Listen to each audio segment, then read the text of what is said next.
Hello and welcome to Paul on Politics, live on KMTV. Well, it may have been a week in which the Entente Cordiale was on show with a state visit from the French president, but there was less political harmony when it came to the long-running saga of what to do with the former Manston airport site in Thanet. And the reverberations from the collapse of Carillion, placing thousands of jobs and building projects at risk, saw the government struggling to defend itself against accusations that it took its eye off the ball. With me on the sofa to discuss this and other issues is Professor Tim Luckhurst from the Centre for Journalism at the University of Kent. Thanks for joining us, Tim. We'll also be talking to an academic who says his research suggests that more people have been rethinking their views about the Brexit vote. And would a bridge spanning the English Channel to France help cement the two countries' relationship? First, it looked like Manston Airport was firmly grounded 4 years ago when it was shut, but might there be a glimmer of hope for those campaigning for it to reopen? Harry Pete has the story. The plans discussed at the council meeting suggested that the Manston Airport site would have been used for building homes rather than returning to aviation use, as Thanet tries to reach its house building goal of 17,140 homes. But last night, councillors voted overwhelmingly against the plans, 35 against, 20 for. I think it's been a huge step backward, and I was talking to my group about this before we went in tonight.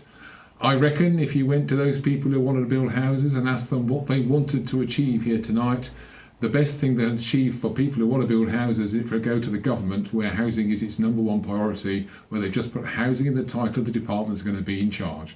This was, in effect, the most stupid decision councils can make if they really want an airport. The plan suggested 2,500 homes to be built on the airfield, a decision that went against original UKIP campaigns in the area, which said that they would want to keep the airfield open. So many UKIP councillors stuck to that promise and voted against the plans last night. So is Wales feeling the pressure in the divide? On the face of it, it would appear that we are dealing here in a continuing minority administration. The problem is, what we have is a situation where a number of councillors have acted irresponsibly, and the presumption behind your question is I should stand down and let those who have been irresponsible take over. I'm not sure that's the best way forward, and I'm not sure that exactly what a government minister would actually want to happen. So let's wait and see what their advisers they want to do. Thanet is creeping closer and closer to the end of March, a significant date because if plans aren't accepted by then, the government could step in and ask for even more homes to be built in Thanet. But is this really better for Thanet and a lifeline for Manston campaigners? There's already a letter gone to the civil servants saying, please look at all the district councils that have an airport in their area and reconsider the housing allocation for those areas. And we think that will let Thanet off the hook for at least long enough to go for the councillors to go, and officers to go away and redraft a workable local plan that is not full of flaws, that will be acceptable to the people of Thanet. Manston's aviation history is well documented and can be seen at the museums around the airfield. Its future, however, well, last night's event seemed to have made that even more unclear. Harry Pete for KMTV. Well, Tim, is the call for Manston to reopen a plain fantasy, or have they got something in their campaign that deserves to be listened to? I think it's a bit of a fantasy. If low-cost airlines were queuing up to fly scheduled flights from Manston, if load-carrying commercial airlines were queuing up to fly flights from Manston, perhaps there'd be a case, but they're not. And they're not because the last time scheduled flights operated from Manston, they simply weren't profitable. I think the tragedy for Manston is we're simply too close to City Airport, to Stansted, to Gatwick to make this a real goer. Southend Airport has been quite successful, and that's similar in size to Manston. If Southend can make a go of it, why can't Manston? Because the transport into Southend and the concentration of population around Southend is much greater than the concentration of population around Manston. People in the north of Kent, people in the west of Kent, the large conurbations in Kent are more likely to head up to the M25. They've got Gatwick, they've got Heathrow, they've got Stansted, they've got City. As I say, Paul, they've tried this before. The airlines are not queuing to fly from Manston, and there's a reason for that. And the problem with this is that UKIP and the Conservatives, to be frank, made similar promises in its kind of traditional campaign warfare during the election, and they've both, in a sense, been found out. Yes, they have been found out, and I've got a degree of sympathy for Chris Wells. I don't often say that. After all, he needs to build houses. He'll probably need that today, I would have thought. He needs to build houses. He needs to get business accommodation built in the area. And if he doesn't get a local plan through and his colleagues don't help him, the government's going to impose housing and businesses on them in places where they do not want it. I think he's right to point out to his colleagues that they need to make a decision. Well, Chris Wells has got your sympathy. Has Henry Bolton got your sympathy? Because, you know, we've seen what amounts to a soap opera unfolding over the last week or so, and you never know what's going to happen. The next day brings a new chapter. The next day does indeed bring a new chapter. I mean, UKIP has always been a bit of a soap opera, but in fact the reality is UKIP is a vehicle for personal ambition. When it was the personal ambition of a quite plausible politician, Nigel Farage, it just about worked. At the moment, it doesn't appear to be working at all. OK, well, let's have a listen to what some shoppers thought about Henry Bolton and whether he made the right move by breaking up with his girlfriend or people being too harsh. Should he really be held responsible for his young girlfriend who needs a bit of a kick up the backside probably and learn how to behave properly? No, I don't think they should affect him at all. No, why should they? It's, you know, beyond his control. I think it's mildly unfair, but nevertheless it's a horrid sentiment that she's expressed. And honestly, if he likes her, perhaps he likes those sentiments, and they have no place in public life. It would reflect his views in some ways. Well, he got a choice. He had to give up his situation, his position, or get rid of the girlfriend. He did the right thing. He chose to get rid of the girlfriend. Yeah, which I think was quite right. I think so. Yeah. Yeah, it shouldn't affect him. Yeah, I shouldn't see it like, since he's against it, I think it shouldn't affect his being a leader of the party. If he wants to continue in his career, then that's not going to help him, is it? Henry Bolton has said, well, it's my private life and no concern to anyone, and in a sense he's got a point. Why has this strayed into the territory of being a public figure? Well, because UKIP is a nest of vipers. And the point is that Mr Bolton presented himself as they're not here to defend themselves against that attack. Mr Bolton was the former military officer, British Army officer, who'd served in the police, who'd been a Liberal Democrat, who's going to bring calm reason to UKIP. He's done nothing of the sort. He's having a relationship with a 25-year-old girl. Yes, OK, if he were a private citizen, that might be his own business. But when that 25-year-old woman makes comments linked to Meghan Markle, which cause grave offence to many people and could be deemed to be offensive to the royal family, then Mr Bolton's got a problem, and he's hardly coming across as the voice of common sense now. So party chiefs are meeting on Sunday to discuss his future. I mean, does he have a future, or is he going to get kicked out, do you think? I think the even bigger question, Paul, is does it matter? UKIP, led by Nigel Farage, was led by a politician who could probably have had a plausible career in any of the mainstream parties. It's now beginning to look like a party for those who can't make it anywhere else, frankly a nutters club. Does it matter who leads UKIP? I really don't think it does. Well, we're going to give UKIP the opportunity to defend itself against the accusation of being a nutters club in a future programme, so we'll come back to that. But, you know, UKIP's problems seem to be stacking up day by day. I mean... Yes, no one's voting for the party, Paul. But as you say... It's dead. Yeah, it's dead already. Your prognosis is that it's... I think UKIP is an ex-party. If it's not dead, it's terminal condition. Its big issue was securing British exit from the European Union. The referendum has achieved that objective. I don't support it, but it's achieved that objective, and the Conservative government is dedicated to delivering it. Labour supports Brexit. What's UKIP for? So, do you think the Conservatives might be a bit worried that all the people that left the Conservative Party might rejoin now? Because I've heard it said from some politicians they're actually quite glad that some of these people left to join I think UKIP. there was a time when the Conservative Party was quite pleased that some of its more right-wing members and more eccentric members joined UKIP. Now I suspect the Conservative Party would like to have as many people join it as it can possibly have. It would probably prefer them to be younger than the average UKIP voter, but I don't think it's in a position to turn down members at the moment. Well, Gillingham MP Raymond Chishti has got that job to encourage more young people. But it's not only Thanet Council that's been in the headlines this week. Kent County Council has delivered its message on council tax bills, and they'll be rising by 5%. Shortly after an election, Tim. Yes, I mean, it's a risky choice by Paul Carter and his Conservative group on the County Council. I know what you're going to mention. A risky choice. I understand they want to maintain services. This isn't going to quite raise sufficient revenue to cover the reduction in their grant from central government, but he believes that their reputation on delivering services is such that the electorate will tolerate this. At a time of austerity, I'm not sure they will. Well, let's hear what Paul Carter, the leader of Kent County, had to say about this 5% rise.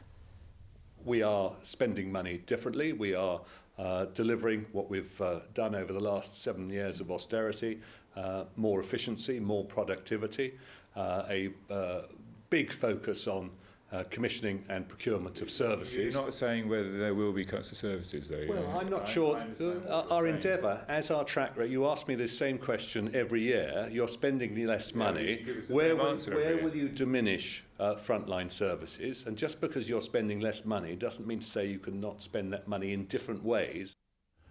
Tim, do you buy his comment that it's just spending money differently and there aren't actually any cuts in the pipeline? I think he'll find it very difficult to maintain services with a tighter budget, but I think he'll try, and I think his Conservative group will have to be whipped hard to support him because there'll be some very tough decisions to be made. And you haven't even mentioned the 15% increase in their allowances. Anyway, when we come back, we'll be considering whether our attitude to Brexit might have changed, and after Boris Island, how about Boris Bridge? Don't go away.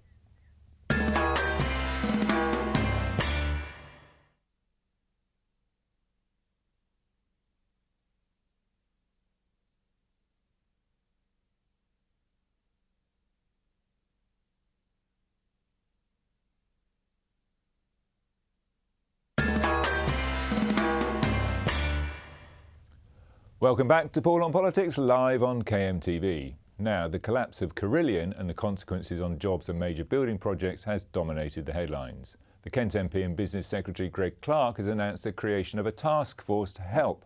But is it enough? And is the business model of PFI broken beyond repair? First, Poppy Jeffrey speaks to some of those who have been told their job has ended following the collapse of the company. Around 20,000 jobs across the country are at risk, and major works across Kent hang in the balance after major construction firm Carillion plunged into liquidation. This morning it announced that talks to sort out its £1.5 billion of debts had failed. Carillion run this training centre here in Sittingbourne, which allegedly turned away apprentices this morning. I'm here outside Carillion in Sittingbourne, which offers training apprenticeships for people wanting to get into the construction industry. So this is anything from joinery to decorating and even to brickwork.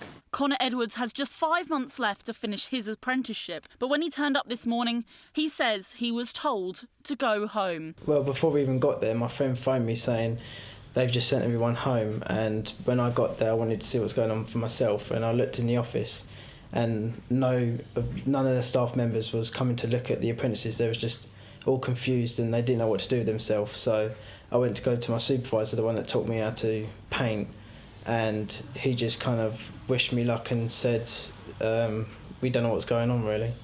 But we're hearing loads of different stories, like some of us saying we're not going to hear anything at all, or oh, it's still going on as normal, it's all over the place. We're kind of panicking in a way between ourselves. We're talking about billions, not millions. We all know that it's been broadcasted, it's been on social media, but no one else has followed that up. So I chose to follow that up this morning. And admittedly, when I was there, I was quite shocked that there was no ownership, no leadership at the place. I was expecting to see all these youth, all these youngsters, because that's what they are, brought into the centre to talk about where they go from here, what's their opportunities.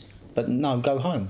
That's not fair. In a statement, Carillion's chairman Philip Green said, "This is a very sad day for Carillion, for our colleagues, suppliers and customers that we have been proud to serve over many years. Over recent months, huge efforts have been made to restructure Carillion, but in recent days, however, we have been unable to secure the funding to support our business plan, and it is therefore with the deepest regret that we have arrived at this decision." But we contacted them about the future of the Sittingbourne Training Centre, but there was no response by the time we went to air. It is still not known what will happen to apprentices like Connor, and for now, all he can do is wait. This is Poppy Jeffrey for KMTV. Now, earlier I spoke to Cathy Walters, who is Regional Officer for Unite Union. She represents some of those working at Darrant Hospital in Dartford, and I started by asking her how they are feeling about their prospects. They're really anxious. They're worried about their job security, they're worried about their pensions, and they're worried about their wages. They've been given some reassurance that they will get paid for January. We'll have to wait and see if that materialises. But after that, there is huge uncertainty. So are they being told that their contracts are ended, or and they'll be taken on by the hospital or somebody else? Do they know any of these things at this stage? No, and actually the information that's coming out is, you know, changing on a daily basis as a national picture and locally. What they are being told is that the services that they provide, of course, will need to continue. Within a hospital, when you're running the technical services, the portering, the catering, those things can't stop in a hospital. So those services need to be provided, but who's going to be paying their salary next month, they simply don't know. Now, the government has made a point of saying it's set up a kind of task force to address the problems. I mean, is that really going to be able to kind of influence what's happening at the kind of the ground level in terms of kind of staff you represent? Well, we just don't know, and that's part of the problem.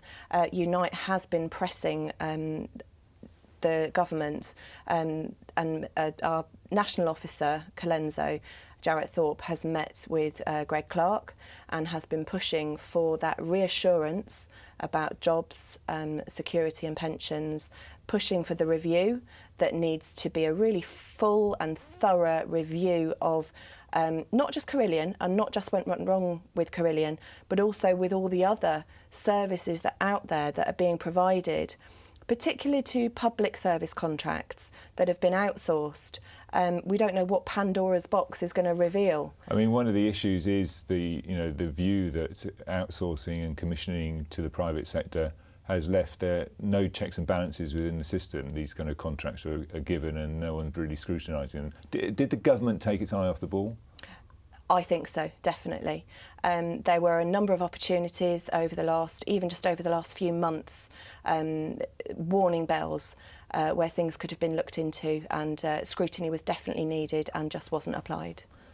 So what are the lessons for the future now then? What do we need to take from this situation so it won't happen again?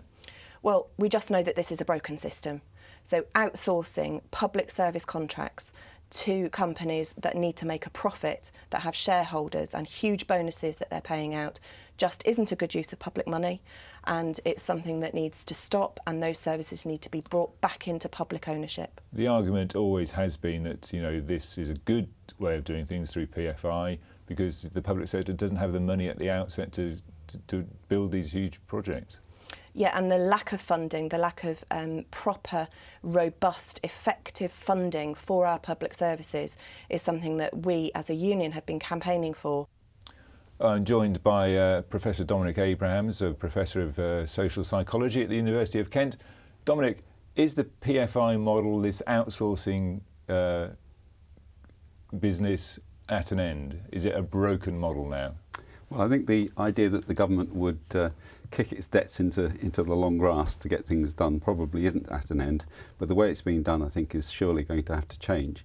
One of the problems that I think we've seen, not just with Carillion but with other organisations, is that when huge organisations begin to monopolise all of these contracts, the amount of control that the government has over what happens next begins to reduce, and then we can get into difficulties. I mean, the problem has been that for the public sector, it's been the only game in town, hasn't it? And they've had to cut their cloth accordingly and had to outsource this business.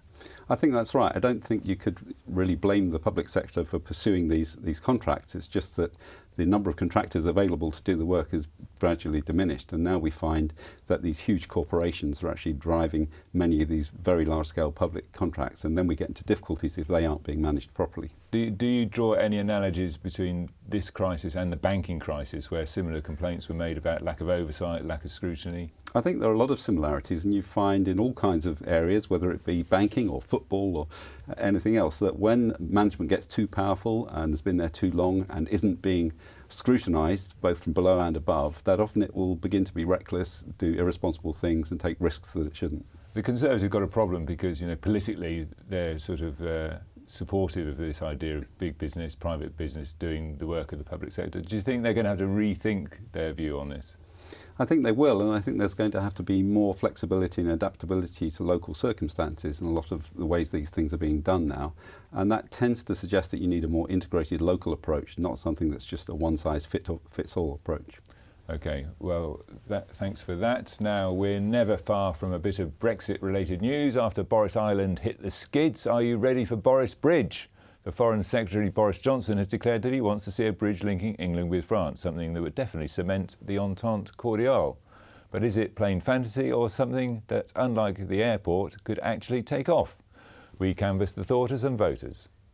I think it's actually quite a good idea in terms that we already have the Eurostar and we've also got the shuttle underneath. So having an option to actually probably drive over there, I think it would make it a lot more easier for British people to get abroad, and it would probably be a cheaper option. I read it this morning and I thought it was absolutely crazy, really. It's going to be a lot of money. It sort of feels like there'll be safety implications, and it just reminded me of basically like Trump's wall. He wants to build a bridge. It's going to cost loads of money. Who's going to pay for it? I think it's a bit unnecessary because there's already a tunnel there, so we've got the tunnel link. I think that's probably enough. It might be a bit of a waste of money to have the bridge as well. If it's something that, building this bridge would actually resolve and maybe make more money for the economy, particularly London, well, fair enough, you can go ahead and build that. We're still in the EU. I don't see how it's going to work now if we're going to be doing less business with the EU, because from a business point of view, lorries and transport can get through into England a lot easier if we had a bridge. Well, we're leaving the EU, so why would we need another way of getting to France or getting anywhere into Europe when we need money ourselves for NHS and, education in uni? Well, mixed views there, Dominic, but, a bridge to another country, more trade, more investment, more jobs, sounds like a good thing. Well, it's a fascinating thing that Boris Johnson, who led the Leave campaign, is here now promoting a stronger connection with Europe. It's ironic, yeah. It is rather ironic. I think there's some pretty interesting things going on, actually. We have to rethink our relationship with Europe. Whether that means building a physical bridge or making other kinds of bridge, we're going to have to do something to make that relationship work. And that is something that Boris Johnson and others are going to have to take seriously. Is it a vanity project, though? I mean, it has the hallmarks of his Boris Island airport, doesn't it? I think it's more of a fantasy than a vanity project, actually.